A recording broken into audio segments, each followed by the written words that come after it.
आज बात बीजेपी की। बीजेपी एकमात्र ऐसी पार्टी है राजस्थान में जहां पर विपक्ष में रहने के दौरान विपक्ष का बड़ा नेता बनने के लिए आपस में संघर्ष छिड़ा रहता है। जब सोमवार को कांग्रेस महंगाई के मुद्दे पर बीजेपी के खिलाफ जयपुर की सड़कों पर थी, तो बीजेपी के अंदर सोशल मीडिया पर एक अलग तरह का युद्ध छिड़ा हुआ था। उसमें ये चल रहा था कि राजस्थान का बड़ा नेता कौन है।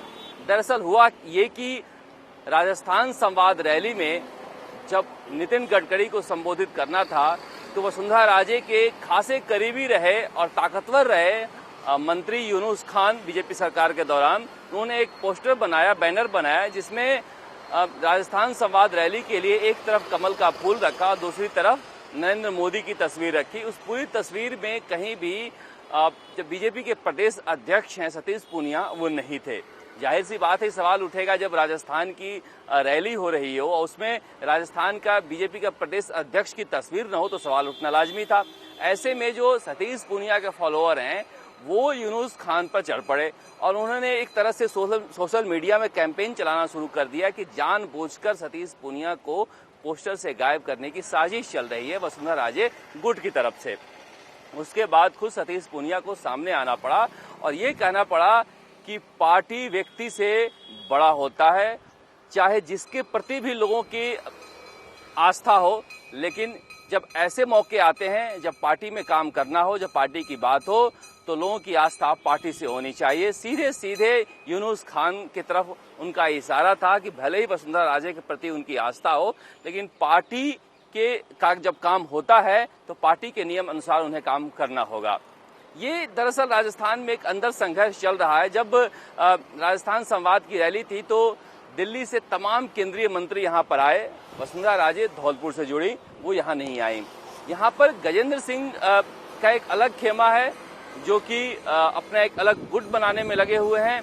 सतीश पूनिया और राजेंद्र राठौड़ की अलग जोड़ी काम कर रही है। वसुंधरा राजे चाहती हैं कि उनका जो कुनबा है वो एक तरह से ताकतवर रहे यहाँ पर, कि जब जरूरत पड़े तो वसुंधरा राजे को स्थापित करने की मांग करना शुरू कर दे। इस बीच जो गजेंद्र सिंह है उनके जो चाल है उसको लेकर भी बीजेपी के अंदर काफी कौतूहल बना रहता है, क्योंकि गजेंद्र सिंह जोधपुर से आते हैं और जोधपुर के बारे में कहा जाता है कि रेगिस्तान में पानी काफी गहरा होता है और वहाँ की जो मिर्ची है वो भी तीखी नहीं होती है। भले ही लोग वहाँ मिर्ची खाते और मिर्ची उगाते आपको दिख जाए। तो गजेंद्र सिंह के चाल के बारे में कहा जाता है कि जिस तरह से अशोक गहलोत जोधपुर से आते हैं, गजेंद्र से आते हैं, राजस्थान के जो पहले मुख्यमंत्री थे जय नारायण व्यास वो जोधपुर से आते हैं। इनके बारे में कहा जाता है कि इनको पता है कि गणेश परिक्रमा से ही सब कुछ मिलता है, यानी दिल्ली दरबार में आपकी ठीक ठाक हो तो आपको गद्दी मिल सकती है। जैसे जय नारायण व्यास लगातार चुनाव हारते रहे, लेकिन जवाहरलाल नेहरू जिद पड़े रहे कि मुख्यमंत्री इन्हीं को बनाना है। इसी तरह से अशोक गहलोत बहुत बड़े जनाधार वाले नेता नहीं थे, लेकिन 10 जनपद को उन्होंने ऐसा साधा कि जब भी मौका आता है उन्हें अशोक गहलोत के सिवाय कुछ दिखता नहीं है। इसी तरह से गजेंद्र सिंह समझते हैं कि जिस तरह से हरियाणा में मुख्यमंत्री बनाए गए, झारखंड में मुख्यमंत्री बनाए गए, महाराष्ट्र में मुख्यमंत्री बनाए गए मोदी काल में, अगर मोदी चाहें तो जनाधार हो न हो, हम यहाँ पर अगर बीजेपी सत्ता में आती है तो मुख्यमंत्री बन सकते हैं। इसलिए उनका एक अलग गुट चल रहा है। बीजेपी में कुछ लोग हाशिए पर भी हैं, जिसे डॉक्टर किरोड़ीलाल मीणा जैसे लोग हैं, वो सतीश पूनिया को अपना चेला मानते हैं।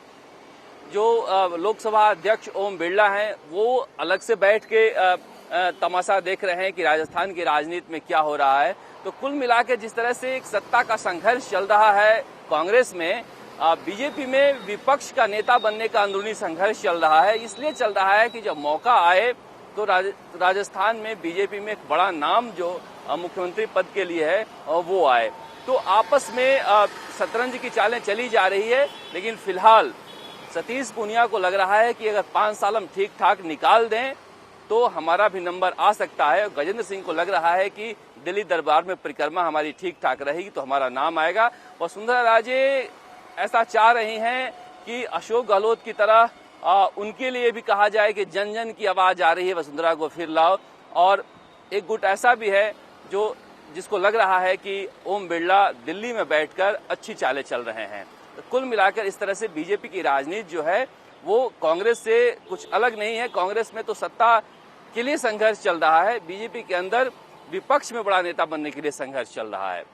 राजस्थान तक के लिए जयपुर से शरद कुमार।